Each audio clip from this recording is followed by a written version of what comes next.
नाही बाईसाहेब, तसं काय नाही. अहो तुमचा हात सोडते तुमच्या पुढे. आता बास झालं. आता नाही सहन होते आमच्याच्यानी. अजून आम्हाला तुमच्यासाठी काही करायला लावू नका. तुमच्यामुळे ना खरंच खूप त्रास होतोय आम्हाला. गोचिडासारखे जे काही चिकटून बसल्यात ना आमच्या घराला, त्यामुळे खरंच खूप त्रास होतोय आम्हाला. मालती, अगं काय बोलतेस तू? अहो बरोबर तेच बोलते वहिनी. आपलं काही धर्मदाय संस्था नाहीये. ओ राणीची आई, अजून ना आम्ही तुमच्यावर काही उपकार करू शकत नाही. तुमच्यामुळे खरंच खूप त्रास होतोय आम्हाला. माझा इंद्रा काम धाम सोडून यांच्या वस्तीत काय जाऊन राहतो, यांच्या पुढे मागे काय करतो. अहो अजून हवंय काय तुम्हाला? त्याला घरगडी करूनच शांत बसणार आहात का? नाही नाही बाईसाहेब, असं नाही बाईसाहेब. बाईसाहेब, बाईसाहेब आमचं चुकलं. माफ करा, माफ करा बाईसाहेब. हो, ही नाटकं ना दुसऱ्यांसमोर करायची, माझ्या समोर नाही. मालती, अगं ते कुठल्या परिस्थितीत आहे ते तरी बघ ना. यांच्या या परिस्थितीला यांचा नवराच कारणीभूत आहे. आपण काय करणार आहोत? ओ हुकमाच्या राणीची आई, जरा जरी लाज शिल्लक असेल ना तुमच्यात, तर एक गोष्ट लक्षात ठेवायची. यापुढे काहीही झालं तरी रडत आमच्या घराची पायरी चढायची नाही. जर असं रडत आमच्या दारात पुन्हा आलात ना, तर जाताना तुम्ही एकट्या जाणार नाहीत, तर तुमच्या सोबत तुमच्या लेकीलाही कायमची परत पाठवून देऊ.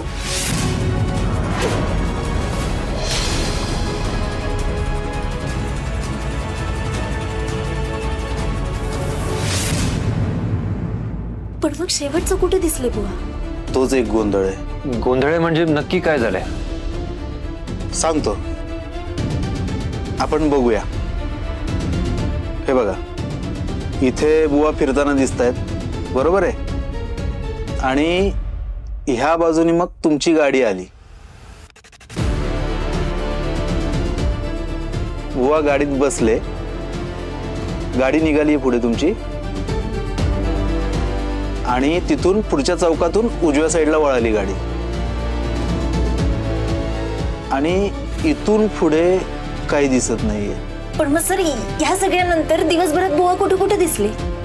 कुठेच नाही, कारण तिथून पुढचं फुटेजच मिळत नाहीये. पण मी स्वतः त्यांना वस्तीत सोडलं होतं. हो, गाडी वस्तीच्या दिशेने जाताना स्पष्ट दिसते, पण तिथून पुढे काय घडलं, तिथून ते कुठे गेले, हे काहीच दिसत नाहीये. मग आता आम्ही टीमला वस्तीकडे पाठवलंय. आसपास चौकशी करून नक्कीच काहीतरी क्ल्यू आपल्या हाती लागेल. मिस्टर माडिक, तुम्ही त्यांना एक्झॅक्टली कुठे सोडलं होतं? अहो, मी त्यांना एक्झॅक्टली वस्तीजवळ सोडलं होतं. आणि मी त्यांना म्हणालोय की माझ्यासोबत आपल्या घरी चला, पण ते नाही म्हणाले.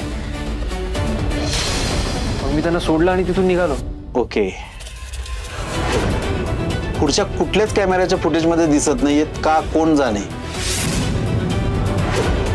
मी काय म्हणतो, आपण तिथे जाऊन चौकशी केली तर?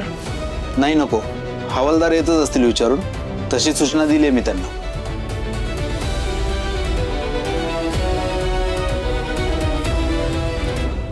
इंद्रजित सर म्हणतायत की त्यांनी बुवांना वस्तीत सोडलं. मग बुवा वस्तीतून कुठे गेले?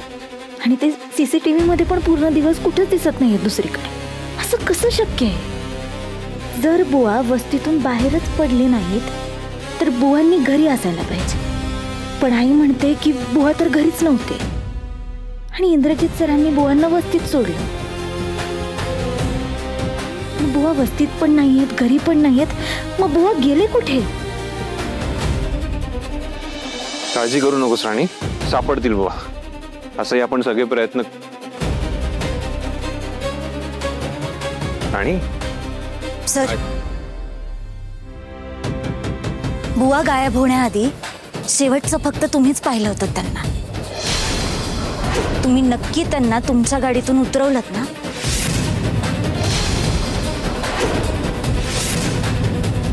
तुझं माझ्यावर विश्वास नाहीये, अजिबात नाही. तुम्ही खरं सांगा, तुम्ही माझ्या बुवांना तुमच्या गाडीतनं वस्तीत खाली उतरवलं होतं ना? काय बोलते? माझ्यावर आरोप करतेस? तो एवढा मोठा की मी बुवांना. हो, कारण तुमचेच प्लॅन एवढे मोठे असतात. आय कॅन्ट बिलीव्ह की तू माझ्याशी असं बोलतेस.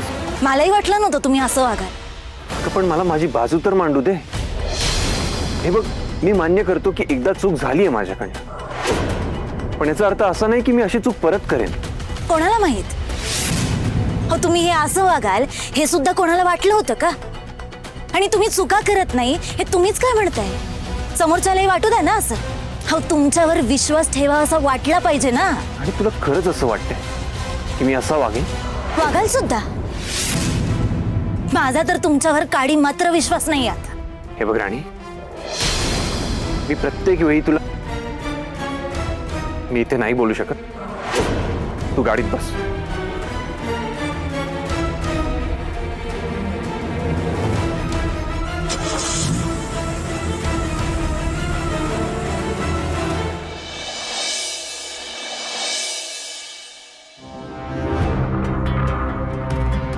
अर्थ आहे काय वागण्याला? अहो वाजले बघा किती. केव्हाच गेला इंद्रा बाहेर, अजून त्याचा पत्ता नाहीये. बरं काही सांगूनही जात नाही. कुठे जातोय, कधी परत येणार आहे. अहो काही खाल्लं असेल का नाही तेही माहित नाही मला. मालती, अगं कळवेल तो. तू नको काळजी करू, शांत हो बरं. अहो, मला कसं शांत व्हायला सांगताय तुम्ही? आणि मला का सांगताय मुळात? त्या रस्त्यावरच्या लोकांसाठी माझा इंद्रा कसा धावतोय बघितलंत ना? खाण्यापिण्याची शुद्ध नाहीये त्याला. हे काम आहे का त्याचं? कळायला नको यांना.